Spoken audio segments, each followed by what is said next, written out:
जय गुरु जी। मैं डॉक्टर आनंद प्रदीक्षित आपके अपने लाइफ मैनेजमेंट चैनल शिखराइस एकेडमी गाजियाबाद और brain train program for UPSC से ये video brain train program for UPSC से अपलोड किया जा रहा है। अन्य किसी चैनल को इसको अपलोड करने का अधिकार नहीं है। फेसबुक पर आप शेयर कर सकते हैं, ज़्यादा से ज़्यादा लोगों को भला हो, अच्छी बात है, लेकिन ये किसी के आर्थिक लाभ के लिए नहीं है। ये न बेचा जा सकता है, न किसी फॉर्मेट में सेल किया जा सकता है। ये अवैधानिक होगा। मैं निःशुल्क आपको पढ़ाने के लिए आईएएस पीसीएस बनाने के लिए इस चैनल पर मौजूद हूँ और ये पूर्णतः निःशुल्क है। मुझसे टेस्ट सीरीज या नोट्स न मांगा करिए, मैं नहीं दे पाऊंगा। वो शिखर आईएएस एकेडमी की बात है, उनके अपने नियम हैं। पढ़ाता पूरा मैं हूं वहां पर, लेकिन नियम तो एकेडमी के चलते हैं, जिसमें कि किसी भी बाहरी व्यक्ति को, आप मेरे अपने बच्चे हैं, बिल्कुल पुत्र पुत्री हैं, लेकिन यूट्यूब चैनल और फेसबुक पर यहाँ पर मैं आपके लिए पूरी तरह तैयार हूँ सब बताने के लिए। लेकिन शिखर आईएएस एकेडमी एक प्रोफेशनल संस्था है, वहां पर फीस लेके पढ़ाया जाता है, तो इसलिए वहां वहां के क्लास निःशुल्क उम्मीद ना करें और वहां का कोई मटेरियल आपको उपलब्ध नहीं हो पाएगा। ये एक बिल्कुल नियम है, तो इसलिए वो वहां रहने दीजिए। हम और आप हैं तो सामने जो पूछो मैं बताने के लिए तैयार हूँ। व्हाट्सएप ना करके, कॉल ना करके आप यहाँ पूछेंगे तो ज़्यादा अच्छा होगा, हम आपको ज़्यादा अच्छा बता पाएंगे। कुछ बच्चे बहुत दिनों से पूछ रहे हैं, what type of creativity is needed, IAS PCS के लिए क्रिएटिविटी किस तरह की चाहिए। अभी पिछले वीडियो में बता चुका हूँ, पीसीएस में तो क्रिएटिविटी है नहीं। पीसीएस का लेवल, राजस्थान पीसीएस का बेटर है फिर भी, लेकिन वहाँ सब्जेक्ट खत्म हो गए शायद। मैं बाकी स्टेट के पीसीएस में चूंकि ध्यान नहीं देता, इसलिए मैं एग्जैक्ट नहीं बता पाऊंगा, लेकिन जैसा कि बताया लोगों ने कि सब्जेक्ट नहीं है तो क्रिएटिविटी गुंजाइश वैसी कम हो गई। प्रश्न उठता है किस तरह की क्रिएटिविटी चाहिए। मेरा चैनल मुख्यतः यूपीएससी से कंसर्न है, पीसीएस साथ में इसलिए कि मुझे यूपी पीसीएस के बारे में ज्ञान है और मैं बता सकता हूं, तो वो मैं बताता भी हूं। आपके अंदर क्रिएटिविटी ये होनी चाहिए कि आप जो पढ़ते हैं, मेरा ये सेंटेंस याद रख लीजिए आप, यही काम आएगा कि जो आप पढ़ते हैं वो आपको याद कैसे रहता है। जो आप पढ़ते हैं जब वो याद हो जाता है तो वो रिप्रोड्यूस कैसे होता है, दोबारा फिर से वो कैसे निकल के आता है। दूसरी बात, तीसरी बात, जब दोबारा निकल के आता है तो वो दूसरों से भिन्न कैसे होता है। That is the creativity. ये क्रिएटिविटी है। याद कैसे होता है तक रह जाते हैं आप, ज्यादातर आप उसको रट्टा मारने में लगे रहते हैं। कुछ फैक्ट है हमें याद करने पड़ते हैं, नो डाउट, लेकिन उनको याद करने के लिए कोई माला बनाने की जरूरत नहीं है। हाइलीना कहाँ फरार हो, मेरा pet example, hydrogen, helium, lithium, sodium, इसको हाइलीना कहाँ फरार हो करके याद कहाँ तक करो, कितने एलिमेंट याद करोगे। जो पूरे पूरे 112 एलिमेंट हैं और जो और भी निकलते आ रहे हैं, वो सारे एलिमेंट लीना फरार होके तो याद नहीं करवा पाएंगी मैडम, किसी प्रकार से नहीं करवा पाएंगी, वो फरार हो गई, चली गई। इसलिए हाइलीना कहाँ फरार हो कह के रोने बिसूरने से वो पीरियोडिक टेबल के एलिमेंट्स याद नहीं होंगे। आपको ये पता नहीं होता कि आखिरकार मरकरी एच जी क्यों है, मरकरी में कहाँ एच आता है कहाँ जी आता है, 10 SN क्यों है, ये आपको नहीं पता होता। आपको ये भी नहीं पता होता कि एल्युमिनियम तो Al ठीक समझ में आता है, लेकिन एंटीमनी Sb क्यों होती है। इन्हें जानो, याद हो जाएगा। साथ साथ में ये भी याद कर लो कि 10 जो है उसका नंबर 50 होता है और उसके सबसे ज्यादा आइसोटोप्स हैं। अब कई फैक्ट आपको याद हो गए। अगर आपको याद करना है, दुनिया कोई ताकत आपको रोक नहीं सकती, प्रोवाइडेड मस्तिष्क केवल याद करने में लगाओ। दिमाग में अगर चिंता उसकी है, उनके ख्याल आए तो आते चले गए, दीवाना जिंदगी को बनाते चले गए, तो भाई याद नहीं होने का। दुनिया का कोई सूत्र काम नहीं करेगा कि किताबी चेहरा शराबी आंखें, अगर वही बातें अगर दिमाग में रहेंगी तो किताब जो है उसके अंदर से क्या निकलेगा आप समझ सकते हो। एक बच्चों वाली फिल्म थी ना, मास्टर जी की आ गई चिट्ठी वगैरह वगैरह करके कुछ था, वही हाल होगा याद नहीं होने का। याद तब होगा कंसंट्रेट होके पूरे पूरे शुद्ध मन से, मुझे याद करना है। मैं यहाँ बैठा हूँ अपनी चेयर पर, टेबल मेरे सामने है, पुस्तकें मेरे सामने हैं, उन पुस्तकों में जो लिखा है मैं मन से ग्रहण करने जा रहा हूँ। हे ईश्वर, मुझे आप इतना ज्ञान देना कि मैं जो पढ़ रहा हूँ वो मुझे स्मरण रहे, मुझे याद रहे और मुझे नए नए विचार आए। आपसे मेरी ये प्रार्थना है। पढ़ने के पहले एक छोटी सी प्रार्थना सामने लिख के लगा लो अपने धर्म के अनुसार, जिसको भी आप स्मरण करते हो, अल्लाह को, वाहिगुरु को, और गॉड को या ईश्वर को या विष्णु भगवान को या माँ दुर्गा को, जिसको भी आप स्मरण करते हो, एक बार उनका नाम लेके निश्चित रूप से एक पर्टिकुलर कलर इस्तेमाल करिए, विशेष रंग इस्तेमाल करिए। जिस धर्म में, जिस देवी देवता का या जिस संप्रदाय में जो रंग पवित्र माना जाता हो, उस रंग को सामने लगाइए और उस रंग पर लिखिए। आप इतना बड़ा लिखिए कि आपको दिखे। मेज के सामने दीवार नहीं होनी चाहिए, मैंने हमेशा बताया। तो मेज के सामने दूर पे वो लिखा हो, पढ़ने में आए, या मेज पे लिख के लगाइए, तिरछाल से लगाइए, जैसे नेम प्लेट लगाई जाती है, इस प्रकार लगाइए। अपनी प्रार्थना लगाइए, अपनी प्रार्थना खुद बनाइए। पहली क्रिएटिविटी तो ये है कि मेरी प्रार्थना स्वयं। परमहंस योगानंद जी के पाठ आते हैं जो रांची से मेरे पास क्रिया योग के, उन पाठ में हर एक चैप्टर में अपने ढंग की अलग प्रार्थनाएं होती हैं। कभी कभी मैं पूरी नहीं पढ़ पाता, फिर फुर्सत में बैठ के पढ़ता हूं तो मुझे बड़ा अद्भुत आनंद आता है। लगता है प्रार्थना अपनी डिजाइन करनी चाहिए खुद। मेरे अंदर जो कमी है, अब आप बचपन में पढ़ते प्रार्थना करते थे, वो शक्ति हमें दो, दया निधे, कर्तव्य मार्ग पर, वगैरह वगैरह जो था, ऐसी प्रार्थनाएं बचपन में की है, बिना सोचे की है। ये भी नहीं सोचते थे कि क्यों है क्या है, बस सब लोग कर रहे हैं तो खुद भी कर रहे हैं। आप सोच के करिए, हे ईश्वर मेरे लिए जो मार्ग उचित है उस मार्ग पर मुझे चलाएं। हे ईश्वर, मैं जिस मार्ग पर आगे बढ़ रहा हूं उस मार्ग पर मेरी सहायता करें। आपके अतिरिक्त तो कोई नहीं है। संसार में किसी मनुष्य में इतनी ताकत नहीं है कि जो ईश्वर के आगे खड़ा होकर कहे कि मैं तुम्हें मदद करूंगा। ईश्वर नहीं करना चाह रहा, यार ईश्वर से मांगो ना मदद, इंसान की क्यों मांगते हो? देखो भाई, इंसान तो इंसान है, इंसान ईश्वर नहीं हो सकता, बंदा खुदा नहीं होता। ये कुफ्र है। हम लोग मानते हैं, हिंदू धर्म में इस तरह माना जाता है, लेकिन सच बात ये 100% ट्रू है कि इंसान ईश्वर नहीं हो सकता। जब लोग कहते हैं मेरे आप भगवान हो, तो भगवान, अभी किसी बच्चे ने पूछा था मुझसे कि भगवान और ईश्वर में फर्क है। भगवान तो इंसान को भी कह देते हैं, ईश्वर तो ईश्वर जब कहते हैं तो परम ब्रह्म के रूप में कहते हैं। वो ब्रह्म एक ओंकार सतनाम, अजूनी से भंग, अयोनी है, किसी से उत्पन्न नहीं हुआ, मां के शरीर से उत्पन्न नहीं हुआ, अयोनी है, अजूनी। तो उस परम ब्रह्म को जो कि आदि है, एक बार उसको स्मरण करिए, सब याद होगा, क्रिएटिविटी पैदा होगी। कैसी क्रिएटिविटी चाहिए? क्रिएटिविटी ये नहीं है कि नोट्स में रंगामेजी करें आप। रंगामेजी समझते हैं, इसका मतलब होता है कि कलरफुल बनाना, ये इस कलम से, ये इस कलर से, नहीं, कुछ नहीं, सिंपल एंड प्लेन बेस्ट। चाहे आप लूज शीट पे लिखें या आप कॉपी में लिखें, लेकिन इतना जरूर याद रखिए, लाइन वाली कॉपी पे ना लिखें। एग्जाम में बिना लाइन की कॉपी होगी, तो लाइन वाली कॉपी पर ना लिखें। उस परम ब्रह्म को, उस अल्लाह को, उस खुदा को, जो भी आप मानते हो, उसको एक बार जिम्मे तो करिए। डोरी सौंप के तो देख, एक बार उसके जिम्मे करिए। अभी तक नहीं किया तो कर डालो, मन पक्का करके एक बार देखना। भगवान आप देखो, आप मेरी बातें आप सुनते हो तो आपके अंदर क्रिएटिविटी पैदा होने लगेगी, रचना धर्मिता पैदा होने लगेगी। आप हर वक्त उस क्रिएटिविटी के ख्यालों में डूबे रहेंगे, उनके ख्याल भूल जाएंगे, भूल जाओ। इंसान में इतनी सौंदर्य नहीं है, इतनी ब्यूटी नहीं है। इंसान के अंदर क्या मजाल, क्या बिसात इंसान की, जो उस परम पावन ईश्वर की सौंदर्य का मुकाबला कर सके। वो सौंदर्य अद्भुत है। वो आपको झीलों में दिखे, पहाड़ों में दिखे, कहीं भी दिखे। मेरा मन नहीं करता कहीं जाने का, जबरदस्ती लोग, घर के लोग पकड़ के ले जाते हैं, ठीक है, मुझे यहीं बैठे बैठे सब आनंद आता है।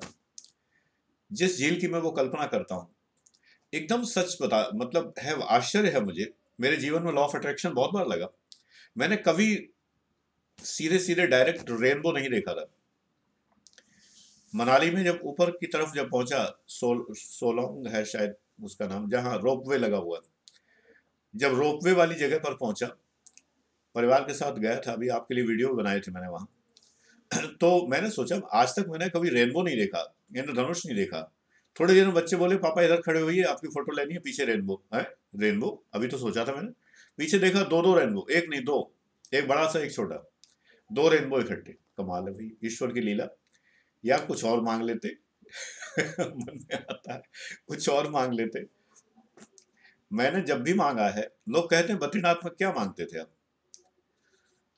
बद्रीनाथ 10-12 बार, 12-13 बार हुआ होंगे, गिनती नहीं है मेरे पास। हर बार आप क्या मांगते हैं? कुछ लोग कहते हैं बद्रीनाथ आपके एटीएम है क्या, कि हर साल वहां रिन्यूअल कराने जाते हैं? नहीं, ना एटीएम है ना रिन्यूअल कराने जाता हूँ। मैं एक चीज मांगने जाता हूँ, मेरे जो संघर्षशील बच्चे हैं, जो संघर्ष कर रहे हैं आईएएस पीसीएस के लिए, इनके लिए जो भी उचित है वो आप करिए, जो भी उचित है वो आप करिए। और मैंने देखा कि मेरी एक शिष्या बहुत ज्यादा परेशान, बहुत फ्रस्ट्रेटेड, तरह तरह से, सिलेक्शन तो नहीं होना था, पढ़ती नहीं थी, बट परिवार से बहुत फ्रस्ट्रेटेड थी।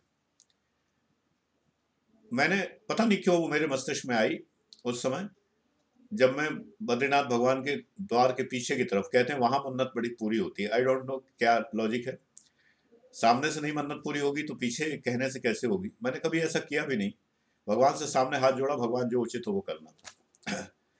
तो अचानक वो मेरे माइंड में आई, मैंने कहा इस बच्चे का कुछ हो जाता तो ठीक रहता।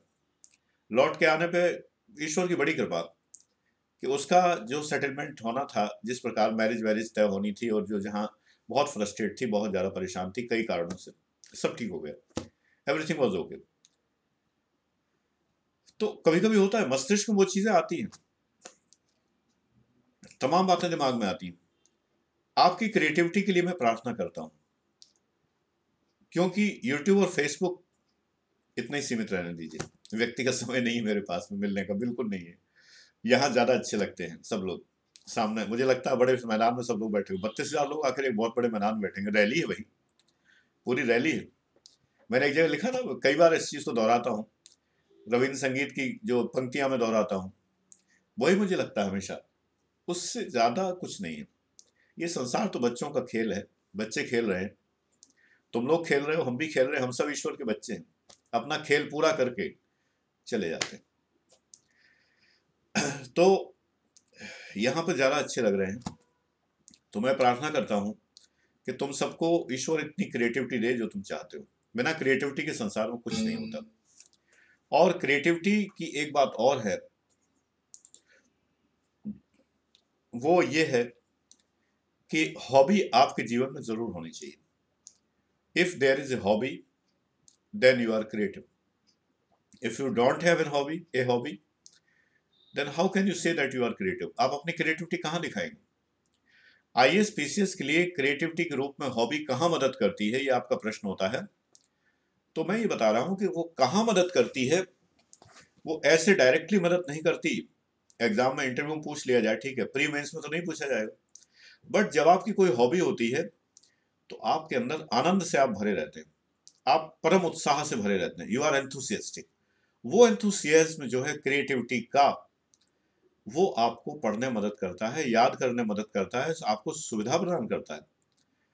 तो क्रिएटिविटी इसलिए जरूरी है। आपकी जो हॉबी होती है, मुझे लगता है मुझे मेज अभी रीअरेंज करनी है, मैं उत्साह से भर जाता हूँ, मेरी मेज बहुत ज्यादा मैसी हो रही है, बहुत ज्यादा इधर उधर सामान पड़ा हुआ है, अभी सही करना। मैं सब छोड़ के, मैं बहिरंग योग कर चुका हूं और अंतरंग करने जा रहा हूं, ध्यान लगाने जा रहा हूं। इस बीच मुझे लगता है ये यार यहाँ ये ठीक नहीं लग रहा।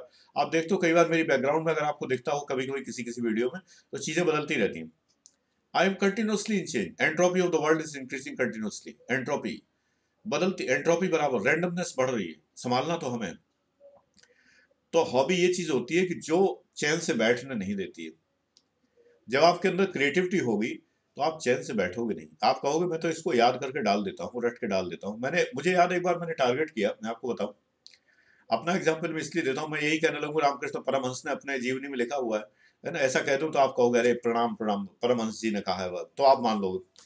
अब मैं बहुत साधारण इंसान हूँ, छोटा सा इंसान हूँ, लेकिन मैं तो अपना एग्जाम्पल जानता हूँ। परमहंस जी की जीवनी तो उतनी पढ़ी जितनी की मैंने, या जिसकी भी जीवनी पढ़ी उतनी पढ़ी जितनी प्रकाशक ने लिखी है। आपके काम की बात अगर मिलेगी तो ही तो बताऊंगा। आपके काम की बात तो मेरे जीवन में आ रही है सीधे सीधे। जैसे साधारण किस्म के इंसान हम लोग हैं, वैसे आप लोग हो, और सब एक जैसे ही हैं। तो इसलिए अगर मैं बताता हूं तो ये कोई एग्जेगरेशन नहीं है और कोई दम्भ घमंड नहीं, लेकिन ये आपको समझाने के लिए, क्योंकि आप लोग उस रास्ते पर हो जिस रास्ते को पार करके मैं आईएएस रैंक से रिटायर होके आ गया आपको पढ़ाने के लिए। तो उस रास्ते पर मैं चल चुका हूँ और कई बार सफल हो चुका हूँ, तो बताना मेरा फर्ज भी है। तो क्या हुआ, रात को एक दिन सोचा, 1:30 बजे रात को जब सब पढ़ के रखा, मन में एक खटका लगा था।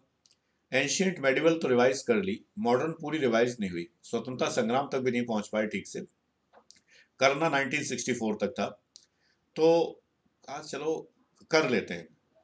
फिर सोचा सुबह के 4 बज जाएंगे, अगले दिन जगा नहीं जाएगा, चलो देखा जाएगा और जल्दी करते हैं, तेज स्पीड से करते हैं। तो 1:30 बजे से करना शुरू किया, 3:30 बजे तक कंप्लीट रिवाइज कर डाला पूरा, फटाफट फटाफट सारा पढ़ डाला, संतोष हो गया। 3 बजे सोए, सुबह 7 बजे जागे, रोजाना 6 बजे जगते थे, 7 बजे जागे, लेकिन एक संतोष था कि आज मैंने हिस्ट्री पूरी रिवाइज कर ली। 2 महीने मैंने पूरे नोट्स बनाए, तो इसी प्रकार बनाए हिस्ट्री के, जी जान लगा के पूरा इतिहास 2 महीने में। डिग्री कॉलेज में नौकरी कर रहा था मैं उस समय। आप लोग पूछते हो कि नौकरी करने वालों के लिए कोई स्पेशल क्या है? टाइम तो देना है, पूरा टाइम देना है, जितना भी टाइम देना है, स्पेशल क्या होता है? बस इतना है, परिवार मेरा सहयोग करता था। अभी भी होता है, मैं नीचे फोन कर देता हूँ घर पे कि शोर आ रहा है, थोड़ा वीडियो रिकॉर्ड कर रहा हूँ, तो सब लोग थोड़ा शांत हो जाते हैं, नीचे की आवाज आती है ऊपर। तब भी होता है, तो मैंने कहा जरा बच्चों को संभाल लो, मुझे थोड़ा पढ़ना है। पत्नी ने कहा ठीक है आप पढ़िए, उन्होंने संभाल लिया। बच्चों को गोद में लिए हुए भोजन बनाया कई बार, एक एक गोद में दूसरे को लिए हुए, मदर से उठाया नहीं जाता था बच्चों को, पिताजी अगर कहीं किसी काम से गए हुए नहीं तो वही संभाले रहते थे। हनुमान जी बने हुए राम लक्ष्मण को कंधे पर रखे हुए, पिताजी मेरे दोनों पुत्रों को कंधे पर रखे हुए घुमाते रहते थे। मुझसे कहते तुम पढ़ो, ये सब हम देख लेंगे। पत्नी ने हमेशा कहा तुम पढ़ो, मैं देख लूंगा। परिवार में हर किसी ने कहा कि तुम पढ़ो, मैं देख लूंगा। तो फिर ठीक है, बढ़िया है, जब सबने कहा मैं पढ़ूं तो मैं क्यों नहीं पढ़ूंगा।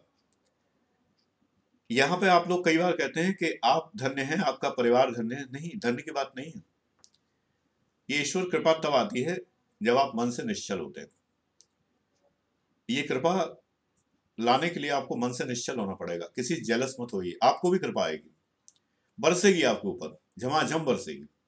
जेलस मत हो, क्रोध मत करो, किसी का नुकसान मत करो, डेलिबरेटली किसी को नुकसान मत पहुंचाओ, देखोगे बहुत कृपा मिलेगी आपको। बस परम ब्रह्म की कृपा, व्यक्ति कृपा के चक्कर मत रहिए। व्यक्ति की कृपा हम लोग बहुत ज्यादा ढूंढते रहते हैं, व्यक्ति की कृपा चाहते हैं। व्यक्ति की कृपा मत चाहिए, न मैं कुछ कर सकता हूं, न वो कुछ कर सकते हैं, न वो कुछ कर सकते हैं। जो कर सकता है वो ऊपर परम ब्रह्म है, वही कर सकता है। अरे डायरेक्ट अप्रोच लगाओ यार, क्यों नीचे छोटे मोटे लोगों में लगे हुए हो। कई लोग कहते हैं मेरे ऊपर गुरु का आशीर्वाद है, मेरे गुरुजी ने मुझे सब कुछ दिया है। जी नहीं, गुरुजी ने नहीं दिया है, गुरुजी में कोई शक्ति नहीं है, शक्ति उस परम ब्रह्म में है, एक ओंकार सतनाम। उस परम ब्रह्म में ही शक्ति है और किसी में नहीं है। किसी भी नाम से पुकार लो, जिस नाम से पुकार लो, नाम अनेक, नाम जब तो एक ही का है। गुरुजी में आपकी आस्था है, जिस भी गुरुजी में, तो गुरुजी ने जो कह दिया वो आपके लिए आदर्श वाक्य हो गया, तो आपने वो मान लिया। गुरुजी ने तो पकड़ के घुमा के उस रास्ते पर चला दिया, आप दौड़ते चले गए, आप पहुंच गए, मंजिल पा लिया आपने। बलिहारी गुरु आपकी गोविंद दियो बताया। गुरु की कृपा इसलिए होती है, गुरु में ब्रह्म की शक्ति नहीं है। गुरु ब्रह्मा गुरु विष्णु गुरुदेव महेश्वर, मैं इस श्लोक को नहीं मानता। ब्रह्मा विष्णु महेश, गुरु साक्षात परम ब्रह्म, आखिरी वाली लाइन, गुरु ब्रह्म भी नहीं हो सकता। मैं इस थ्योरी में 100% बिलीव करता हूं कि बंदा खुदा नहीं हो सकता। मुझे विनम्र विनत भाव में रहना है, मैं उस ब्रह्म का सेवक हूं, मैं ब्रह्म नहीं हो सकता। तो इसलिए ये टीचर्स डे पे ये श्लोक बहुत सुनने को मिलता है, मैं इसको रिजेक्ट करता हूं हमेशा। कोई गुरु ब्रह्म नहीं हो सकता, बड़े से बड़ा गुरु हो ब्रह्म नहीं हो सकता। मैं इन सब गुरुओं की छाया में बैठ की बात कह रहा हूं। मेरे चार और आशुतोष जी महाराज की फोटो है, परमहंस योगानंद जी की फोटो है, उनके गुरु की फोटो है, उनके गुरु की फोटो है, फिर उनके गुरु महाअवतार बाबा जी की फोटो है, सभी की फोटो है, युक्तेश्वर जी महाराज की, सभी की। इन सब की छत्र छाया बैठ के मैं कहता हूं कि ब्रह्म ब्रह्म है। तो इसलिए जब आप थोड़ा सा चिंतन आध्यात्मिक करेंगे ना, क्रिएटिविटी तो अपने आप पैदा होगी। आप चाहते हैं कि सांसारिक बने रहे हो, क्रिएटिविटी पैदा हो जाए, तो कैसे होगी? आप फुटबॉल खेल के क्रिएटिविटी लाना चाहते हो, आप क्रिकेट खेल के फुटबॉल क्रिएटिविटी लाना चाहते हो, काहे क्रिएटिविटी? चांस गेम है, बॉल कहाँ लगती है किधर जाती है, टोटल चांस गेम है। जुआ खेल के आप क्रिएटिविटी लाना चाहते हो, दारू पी के क्रिएटिविटी लाना चाहते हो, दोस्तों के साथ बियर उड़ा रहे हो और क्रिएटिविटी लाना चाह रहे हो, आवारागर्दी कर रहे हो, लड़कियों को छेड़ रहे हो, क्रिएटिविटी लाना चाह रहे हो, काहे क्रिएटिविटी भाई? कैसी, किस चिड़िया का नाम है क्रिएटिविटी? ये क्रिएटिविटी होती है। आज मैं अपने क्लास के पहले मैं वीडियो दिखाता हूँ, तो प्रधानमंत्री दिखा रहा था, कोई सीरियल था, कोई सा एपिसोड था, यूं ही रैंडम सेलेक्ट कर लेता हूँ। तो मैंने बाद में कहा बच्चों से क्लास में कि जब बांग्लादेश का युद्ध हो रहा था तो मैं 12th में पढ़ता था, तो हम लोग राजनीति डिस्कस करते थे, ये बांग्लादेश के युद्ध के समय की बातें सारी। हम लोगों का ध्यान पूरे कॉलेज में कोएड होने के बावजूद भी लड़कों का ध्यान लड़कियों पे नहीं था, ना लड़कियों का ध्यान लड़कों पे था। मुझे बहुत अच्छे से याद है, बायोलॉजी में अधिकतर लड़कियां पढ़ती थी, मैथ्स में ज्यादातर लड़के पढ़ते थे, कोएड भी था, एक ही क्लास भी होता था। बायोलॉजी की क्लास में लड़के कम होते थे और मैथ्स की क्लास में लड़कियां कम होती थी। जनता इंटर कॉलेज बकेवर इटावा। एक भी किस्सा कभी सुनने में नहीं आया, कभी किसी का कोई भी नाम मात्र के लिए। इतने शातिर तो थे नहीं कि होता भी रहता सब कुछ, वो किससे भी ना होते सामने, जरूर आते एक आध, कभी कोई थोड़ी बहुत बात सुनाई दी, किसी ने बातचीत कर ली, किसी ने कुछ किया। फैक्ट ये ना, हम तो ये जानते हैं कि हम लोगों का ध्यान उस वक्त इन बातों में था ही नहीं। आखिरकार इंटरमीडिएट में पढ़ने वाले बच्चे कोई छोटे तो नहीं होते। आजकल तो पता लगा क्लास 1 से क्रश शुरू हो जाता है, पहले क्लास में पढ़ते बच्चे। मेरी एक स्टूडेंट ने लिखा है कि मेरा क्रश क्लास 1 में था। अब इससे नीचे तो कुछ नहीं हो सकता भाई। कल तो ये होगा, शिशु जन्म लेगा और जन्म लेते ही उसे पड़ोस में कोई बच्ची जन्म लेगी, उससे क्रश पैदा हो जाएगा। एक ही हॉस्पिटल में जो लोग पैदा हो रहे होंगे, नवजात शिशु को नवजात बालिका से क्रश पैदा हो जाएगा, ये होने लगेगा। तो जब ये सब करोगे तो क्रिएटिविटी कहाँ, काहे की क्रिएटिविटी, किस तरह की क्रिएटिविटी? क्रिएटिविटी तब होती, तो क्या पहले के लोग जो हैं, क्या कोई उनमें सेक्सुअल फीलिंग नहीं होती थी क्या? क्या वो मर्द नहीं थे? क्या वो लड़कियां नहीं थी? क्या उनके अंदर स्त्री के गुण और पुरुष के गुण नहीं होते थे क्या? अगर ऐसा होता तो भारत की जनसंख्या इतनी अधिक बढ़ चुकी है, तो वो उन्हीं लोगों का करिश्मा है सब। तो ऐसा तो नहीं है कि फीलिंग नहीं होती थी। बात मजाक की है, मजाक के तौर पर ही लीजिए, लेकिन रियलिटी है, ऐसी कोई फीलिंग तो नहीं थी कि उनके अंदर कोई ये जर्म्स ना हो कि भाई कोई आकर्षण होता ही ना हो। लेकिन हर चीज समय पर, आप लोगों ने समय की सीमा लांग रखी है। आप समय की सीमा को लांग चुके हैं, जब आयु नहीं है तब आप वो सब कर रहे हैं जो नहीं करना चाहिए। बुरा मत मानना, आपके जीवन में सेक्स सबसे ज्यादा हावी है, सबसे अधिक हावी है। और जब सेक्स इतना हावी है तो क्रिएटिविटी नहीं होती। रचनात्मकता सौंदर्य धर्मिता है, एस्थेटिक्स है। रचनात्मकता सेक्स नहीं है। Sex is never creative. Sex के बाद वितृष्णा होती है, कभी कभी एक्सेसिव सेक्स के बाद घोर वितृष्णा होती है, ये क्या किया, कुछ नहीं, बेकार की चीज। पॉर्न देख देख के लोग पक जाते हैं, उबकाइयां करने लगते हैं, ये स्थिति होती है। क्रिएटिविटी कहां से आएगी? जो जीवन में कर रहे हो अगर उसको थोड़ा सा नियंत्रित करो तो क्रिएटिविटी आएगी। निश्चल भाव से जियो जिंदगी, ऐसी जिंदगी जियो कि जो लगे कि ये जिंदगी है। Sex is not life, this is not. आप कहोगे कि इस एज में आके बात कर रहे हैं, सब कुछ देख चुके हैं, सब कुछ कर चुके हैं, तब ये बातें करना बड़ा आसान है। जी नहीं, मुझे सब पता है। मैंने अपनी एज की बात भी बताई, तुम्हारी एज की बात बताई। 12th में पढ़ता था, तुम्हारी एज का था। ग्रेजुएशन किया, तुम्हारी एज का ही था।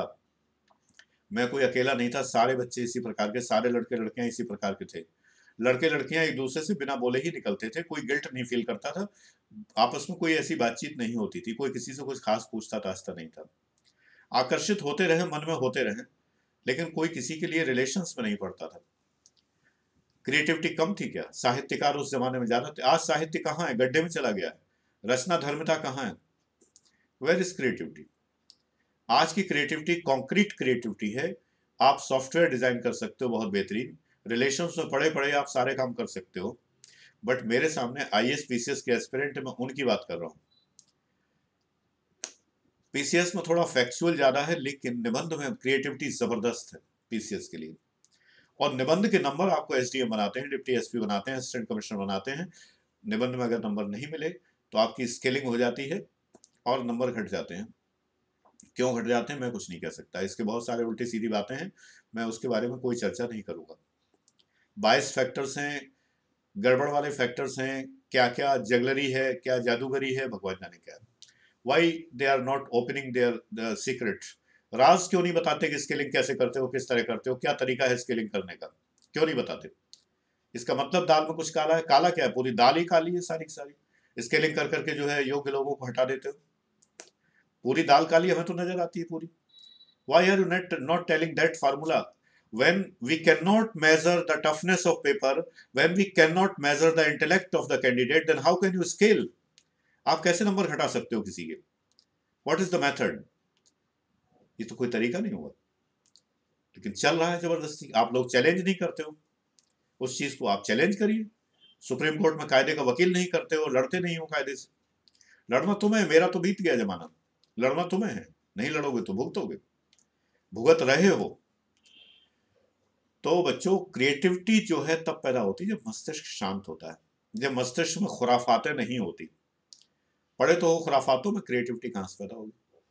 और जब क्रिएटिविटी नहीं पैदा होती तो याद भी नहीं होता, नए थॉट नहीं आते, नए विचार नहीं आते, उद्भासन नहीं होता, एक्सपोजर किसी चीज का एकदम फ्लैश, ये आया, ये चीज है अद्भुत, ये ज्ञान आया, ये मेरी नॉलेज है, ये विचार अद्भुत है, ऐसी चीज है। मैं 1.5 साल से रोज वीडियो बना रहा हूँ, नए टॉपिक्स ले रहा हूँ, वो बना रहा हूँ। क्रिएटिविटी कहीं ना कहीं तो होगी, तभी तो बना रहा हूँ। 2 चैनल है, बल्कि 2 चैनल और स्टार्ट कर दिया, अभी उनमें वीडियो नहीं अपलोड कर रहा। आगे के लिए मैं आप लोगों से कह रहा हूँ, उनको भी सब्सक्राइब कर लो। इस चैनल को करो, साथ में उन चैनलों को भी सब्सक्राइब कर लो। यूट्यूब का कोई ठिकाना नहीं है, दुनिया भर के पॉर्न चलते रहते हैं। अच्छा भला चैनल इनको फ्लैग लगने लगता है, कम्युनिटी नॉर्म्स के खिलाफ लगने लगता है, उसको बंद कर दे कभी भी, कोई ठिकाना नहीं। कितने गंदे चैनल, कितने पॉर्न चैनल, कितने अश्लील चैनल चला रही है यूट्यूब। लेकिन एक अच्छा भला इंसान अगर सही ढंग से बता रहा है कुछ चीजें, तो उसको तो ब्लॉक कर देंगे। इनका कोई ठिकाना नहीं। फेसबुक 2-3 बार ब्लॉक कर चुके, क्यों कर चुके भगवान जाने।